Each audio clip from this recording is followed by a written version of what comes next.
आज हम क्षेत्रमिति के बारे में पढ़ेंगे। क्षेत्रमिति में घन के बारे में पढ़ेंगे। तो घन का आयतन क्या होता है, भुजा क्यू होता है, और घन का विकर्ण क्या होता है, a√3 होता है, और घन का संपूर्ण पृष्ठ का क्षेत्रफल होता है 6a², 6 भुजा का स्क्वायर होता है। इसमें फलक कितनी होती हैं, 6 होती हैं। शीर्ष कितने होते हैं, 8 होते हैं। किनारे कितने होते हैं, 12 होते हैं। ठीक है, तो आइए हम क्वेश्चन देखते हैं। इसमें दिया गया है एक घन की भुजा की लंबाई कितनी है, 5 सेंटीमीटर है, तो घन का कुल आयतन, घन का पृष्ठ क्षेत्रफल, कुल पृष्ठ क्षेत्रफल और घन का क्या ज्ञात करना है, विकर्ण ज्ञात करना है। तो इसमें क्या दी गई है, घन की भुजा दी गई। तो घन का आयतन ज्ञात करने के लिए फॉर्मूला ये दिया, घन का आयतन बराबर भुजा क्यू। तो यहाँ लिखेंगे घन का आयतन, आयतन क्या होता है, भुजा क्यू। तो भुजा कितनी दी गई है, घन की भुजा है, भुजा दिया गया है यहाँ पे 5 सेंटीमीटर। तो यहाँ रख देंगे भुजा कितनी है, 5 सेंटीमीटर। 5 का क्यू, 5 को कितनी बार, 3 बार तोड़ लेंगे, 5 × 5 × 5।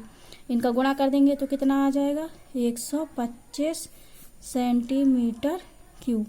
अब ये सेंटीमीटर क्यू क्यों कैसे आ गया, 1 सेंटीमीटर इधर हो जाएगा, 1 सेंटीमीटर इधर, 1 सेंटीमीटर, 3 बार गुणा होगा तो क्या आ जाएगा, सेंटीमीटर क्यू, 3 बार घात हो जाएगा।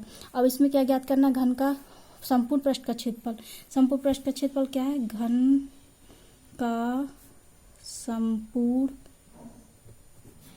पृष्ठ का क्षेत्रफल ये है 6a², 6a², भुजा का स्क्वायर। a बराबर कितना है, ये a हो जाती है, भुजा दी है 5 सेंटीमीटर। तो यहाँ रख देंगे 6 × 5 सेंटीमीटर का स्क्वायर, 6 × 5 × 5, 2 बार खोल लेंगे। इसके बाद आएगा 6 पंचे 30, 30 × 5, 5 × 15, 150 सेंटीमीटर स्क्वायर।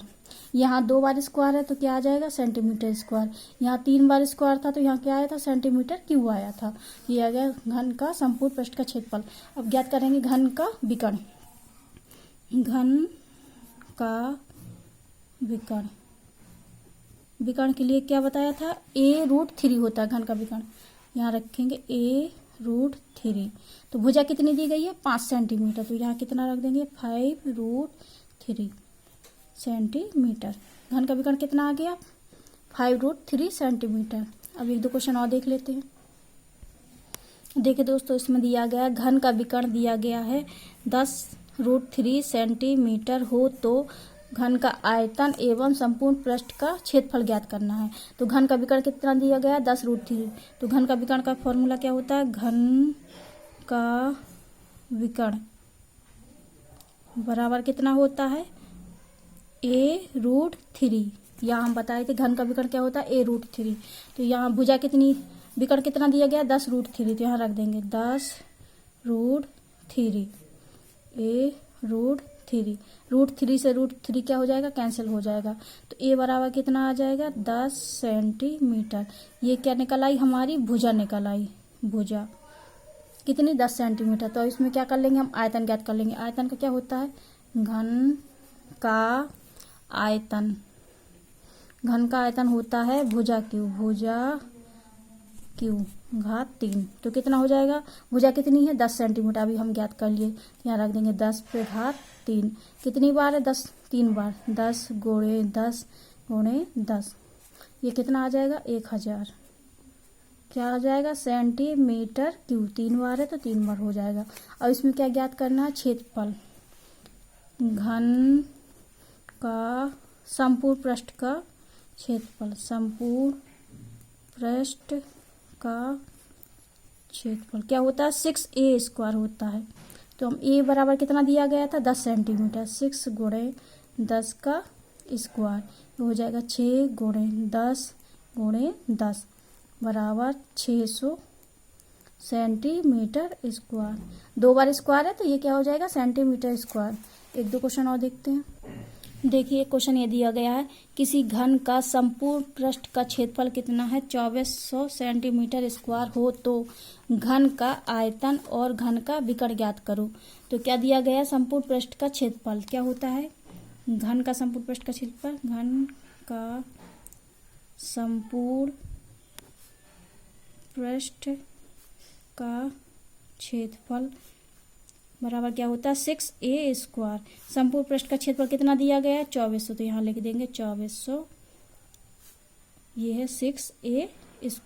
6 से काट देंगे, 6 चौके 24, 4 बार कट जाएगा, ये हो जाएगा 400 बराबर a²।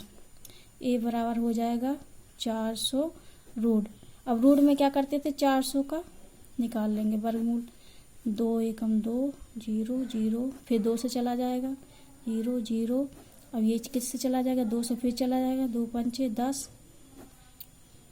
25, 5 पचम 25, 5 एकम 5। तो क्या बताए थे जोड़ा में 1 निकल आता है, ये 2 का जोड़ा हो गया, ये 2 का जोड़ा हो गया, ये 5 का जोड़ा, इसमें से एक ये 2 निकल आएगा, इसमें से एक ये 2 निकल आएगा, इसमें से ये 5 निकल आएगा। तो ए बराबर कितना आ जाएगा 2 × 2 2 5, कितना हो जाएगा ए बराबर 2 दूनी 4 × 5 कितना हो जाएगा 20 सेंटीमीटर। तो हमारी भुजा कितनी हो गई 20 सेंटीमीटर। तो अब इसमें क्या हम ज्ञात कर लेंगे घन का आयतन। तो घन का आयतन क्या होता है, घन का आयतन, आयतन बराबर होता है भुजा क्यू। तो भुजा क्यू, भुजा कितनी निकाल ली हमने 20 सेंटीमीटर, तो यहाँ रख देंगे 20 का क्यू। ये कितना हो जाएगा 2 का क्यू 20 × 20 × 20। अब ये कर लेंगे कितना 2 दूनी 4 4 दूनी 8, 8000 सेंटीमीटर क्यूब। अब इसमें क्या ज्ञात करना है, घन का विकर्ण ज्ञात करना है। तो घन का विकर्ण का फॉर्मूला क्या होता है, घन का विकर्ण बराबर होता है a√3। तो हम ए क्या कितना ज्ञात करे थे, यहाँ भुजा निकाले थे 20 सेंटीमीटर, तो यहाँ रख देंगे ए बराबर 20√3 सेंटीमीटर। घन का विकर्ण यहाँ पे दिया गया था, घन का संपूर्ण पृष्ठ का क्षेत्रफल दिया गया था। तो हम क्या करे थे, संपूर्ण पृष्ठ का क्षेत्रफल दिया गया था, तो हम यहाँ भुजा ज्ञात कर लिए। भुजा कितना आ गया था 20 सेंटीमीटर।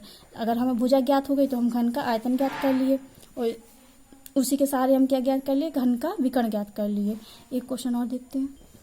देखिए इसमें दिया गया घन की भुजा कितनी दी गई है 3 सेंटीमीटर हो तो घन का आयतन, घन का संपूर्ण पृष्ठ एवं घन का विकर्ण ज्ञात कीजिए।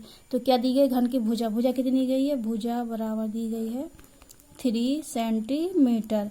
तो घन का आयतन क्या होता है, घन का आयतन, आयतन होता है भुजा क्यूब, भुजा पे घात 3। तो यहाँ रख देंगे कितना 3 सेंटीमीटर, 3 पे घात 3, 3 × 3 × 3 कितना हो जाएगा 27 सेंटीमीटर क्यूब। अब ज्ञात करेंगे घन का संपूर्ण पृष्ठ का क्षेत्रफल। संपूर्ण पृष्ठ का क्षेत्रफल कितना होता है 6a², भुजा स्क्वायर। 6 भुजा की जगह कितना दिया 3 सेंटीमीटर, तो यहाँ रख देंगे 3 का स्क्वायर, 6 × 3 × 3 हो जाएगा कितना 6, 3 × 3 करेंगे कितना हो जाएगा 9, 9 × 6 करेंगे 9 छक्का 54, 54 सेंटीमीटर स्क्वायर। यहाँ स्क्वायर है तो कितना हो जाएगा सेंटीमीटर स्क्वायर। अब कर लेंगे घन का विकर्ण ज्ञात करेंगे। विकर्ण बराबर क्या होता है, विकर्ण बराबर होता है a√3। तो यहाँ भुजा कितनी दी गई है 3 सेंटीमीटर दी है, तो यहाँ रख देंगे 3√3 सेंटीमीटर। ये अज्ञात हो गया क्या घन का विकर्ण। आई होप आप लोग को समझ में आया होगा। तो लाइक कमेंट कर दीजिए। Thank you so much.